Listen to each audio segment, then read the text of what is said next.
Hi friends, welcome back to my channel. இன்றைக்கி நம்ம என்ன பார்க்கலான்னா, எங்கள் அக்கா வீட்டுக்கு போயிருந்தேன். அதோட குட்டி மினி விளாக் பார்த்துடலாமா? இது எங்கள் அக்கா வீட்டுக்கு வெளியே உள்ள இடம்னா எவ்வளோ க்ரீனரியாக சூப்பராக இருக்கலாம். தனியாக ஒரு காட்டுக்குள்ளே வீடு இருந்தால் எப்படி இருக்கும், அப்படி தான் அவங்க வீடு இருக்கும். பார்க்குறதுக்கே ரொம்ப நல்லாயிருக்கும். ஃபுல் செடி கொடிகளாக இருக்கும். அதுக்குள்ளே ஒரு வீடு இருந்தால் எப்படி இருக்கும், அந்த மாதிரி தான் அவங்க வீடு இருக்கும். ரொம்ப நல்லாயிருக்கும். அதில் இந்த குட்டி பசங்க எல்லாம் விளையாடிட்டு இருந்தாங்களா, டைம் போனதே தெரியலை. அவங்கள பார்த்து பார்த்து எங்களுக்கு 2 டேஸ் நின்று எனக்கு 2 டேஸுமே காணாதுங்கிற மாதிரி தான் இருந்துச்சு. அவ்வளோ சூப்பராக டைம் போச்சு. இந்த பொடி சிறுகணி வந்து எங்கள் அக்கா பையன்.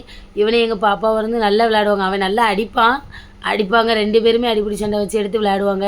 எங்களோட சின்ன வயசு ஞாபகம்லாம் எங்களுக்கு வந்து இருந்துச்சு. இவனோட அக்கா இருக்கா, இவளும் அதே மாதிரி தான். ஏதாவது பொருள் வேணும் அவளுக்கு கொடுத்துடணும் அப்படின்னு சண்டை போடுவாங்க. என் பொண்ணு அதை கொடுக்க மாட்டேன்னு சண்டை போடுவாங்க. 2 பேரும் இப்படியே தான் சண்டை போட்டுட்டு இருந்தாங்க.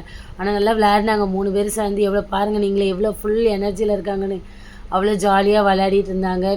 இதெல்லாம் பார்க்கும்போது நாங்கள் தான் ரொம்ப மிஸ் பண்ணோம். நம்ம சின்ன பிள்ளையில இப்படி தானே சேர்ந்து விளையாடுவோம், அப்புறம் அடிப்பிடி சண்டை வைப்போம் அப்படின்னு யோசிச்சுட்டு இருந்தோம். நாங்கள் 4 பேரும், எங்கள் வீட்டில் நாங்கள் 4 பொண்ணுங்களா, அதனால நாங்கள் அப்படி யோசிச்சுட்டு இருந்தோம். இவங்கள பார்க்கும்போது ரொம்ப ஜாலியாக இருந்து, ரொம்ப ஸ்ட்ரெஸ் எல்லாம் ரிலீஃபாக இருந்துச்சு. ஏன்னா என் பொண்ணு மும்பையில் நீங்கள் வந்த பிறகு ஒரே அழுகு எங்கள் அம்மா வீட்டுக்கு வந்த பிறகு. அதனால தான் அக்கா வீட்டுக்கு போயிருந்தேன். பசங்களாம் இருக்கா விளையாடுவானு, அதே மாதிரி நல்லா விளையாடினாங்க. சரி, ஓகே, பாய் பாய்.